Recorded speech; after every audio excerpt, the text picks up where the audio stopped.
dear children.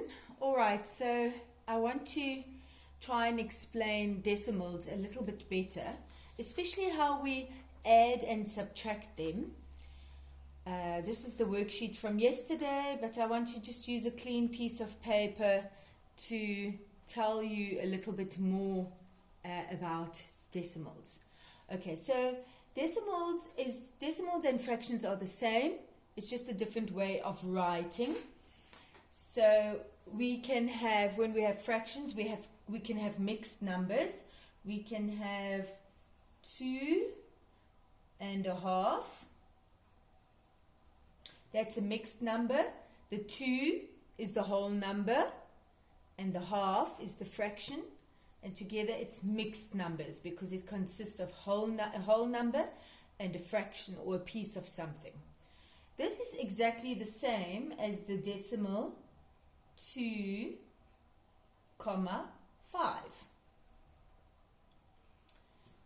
We call the whole thing a decimal, but really also the 2 is the whole number and the 5 is the fraction or the piece of something, the cut up muffin. Yeah? Okay. So far, so good. Now, when we add fractions, when we add decimals, we do it exactly like we add whole numbers, but the important part is how we write them underneath each other. Okay, so if I look at, on the worksheet, number A, 0.17 plus 4.23.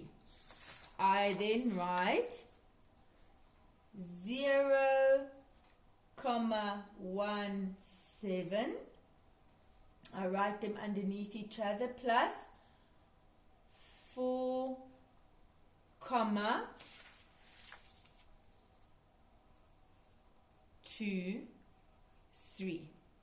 Can you see which numbers are on top of each other? So these are on top of each other, and those are on top of each other, and they are on top of each other, and most important, these commas are on top of each other. So we have to arrange the numbers in such a way that the commas are on top of each other. I didn't circle them in red and yellow because of units and tens. Behind the comma it's a little bit different. Okay, so then we add them like we would add anything. 7 plus 3 is 10. 1 plus 2 is 3 plus another 1 is 4. Then I make sure I put my comma there, and then 0 plus 4 is 4. Good, so far so good. But what happens like with number B? Let's try number B. It's 42.5. 42.5 plus 20. So with 20 there is no comma. So then you would want to know, well, what will happen? So 20 is a whole number. Everyone gets 20 whole muffins and nothing is cut up. So you could write 20 as comma nothing at all. That's what the whole 20 looks like if you had to write it as a comma number. Now this comma must fit exactly under that comma. So you write 20, comma, nothing at all. No cut up pieces. Just a full 20. Okay, so that's how you write a whole number underneath the decimal. Then it's easy and straightforward. 5 plus 0 is 5. And then we put the comma. 2 plus 0 is 2. 4 plus 2 is 6.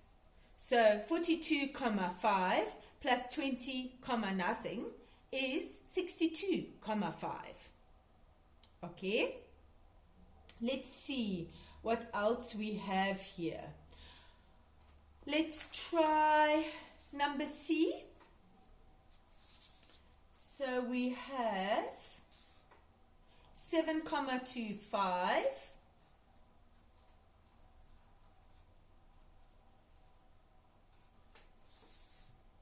plus 6 comma 9. Now that comma of 6 comma 9 must be under that comma. So we must put the comma underneath.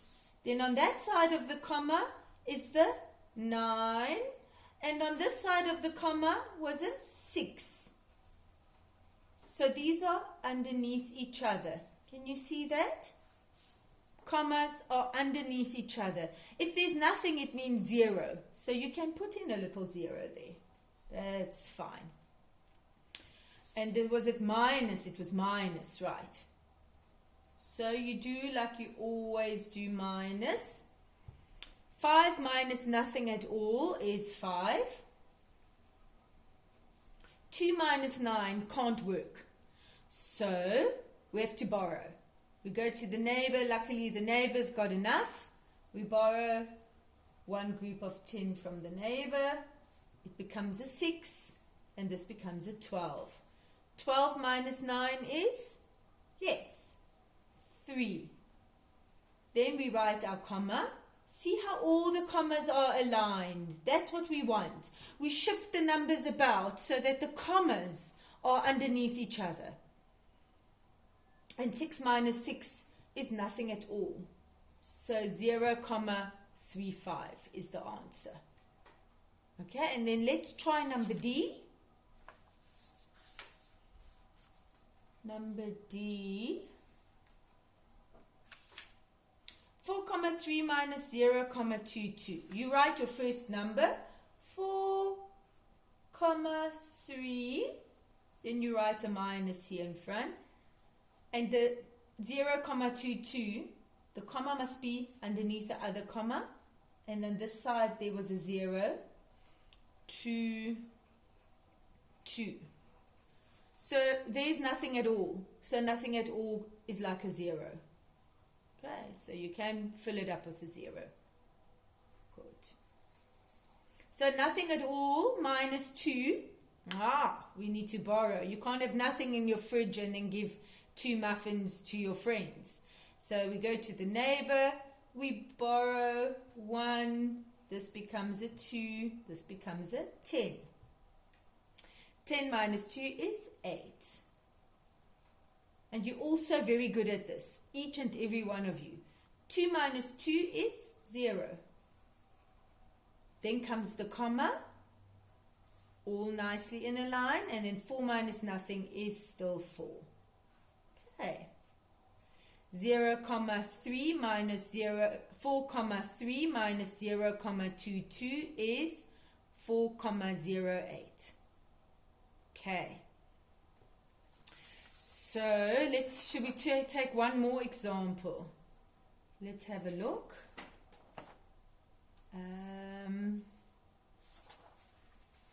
Let's try this number 4 from our worksheet yesterday. Subtracting decimals. So I'll write here number 4 so we don't get lost.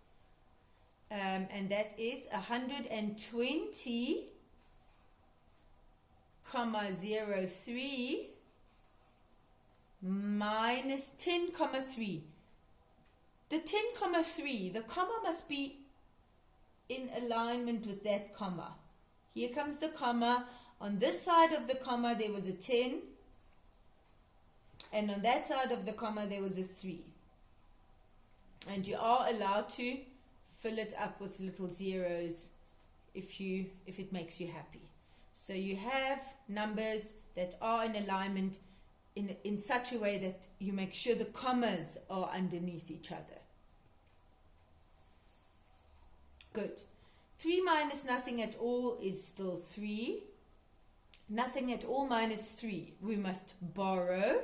You can't borrow from the neighbor who has nothing, but that one changes to 9. and then you go to the next neighbor, and that changes to 1, and you come back and you put the 1 here in front.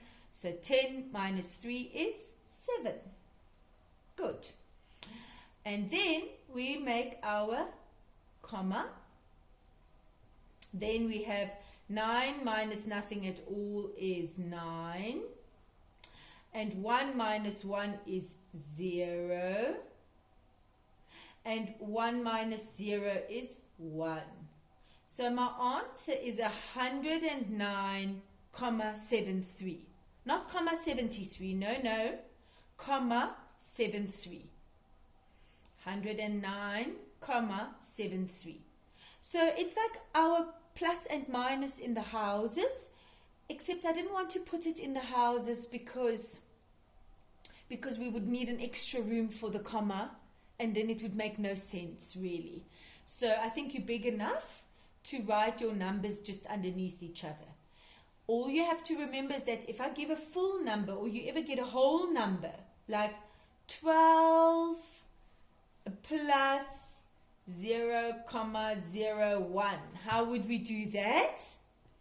So 12 means it's got no cut up pieces, so we can write it as 12, 0, and you can put another 0 and another 0 if you want. Doesn't matter how many zeros. 12 and 12,00000 is the same thing. No cut up pieces. But now at least we have a comma, so we know where to align the next number. Plus, it's 0,01. Okay, here's the comma. In front of the comma there was a 0, and behind the comma there was a 0, 1. Okay, you can put a little imaginary 0 here and here also to fill it up, and now you know exactly which numbers line up. And you start again at the back like we always do.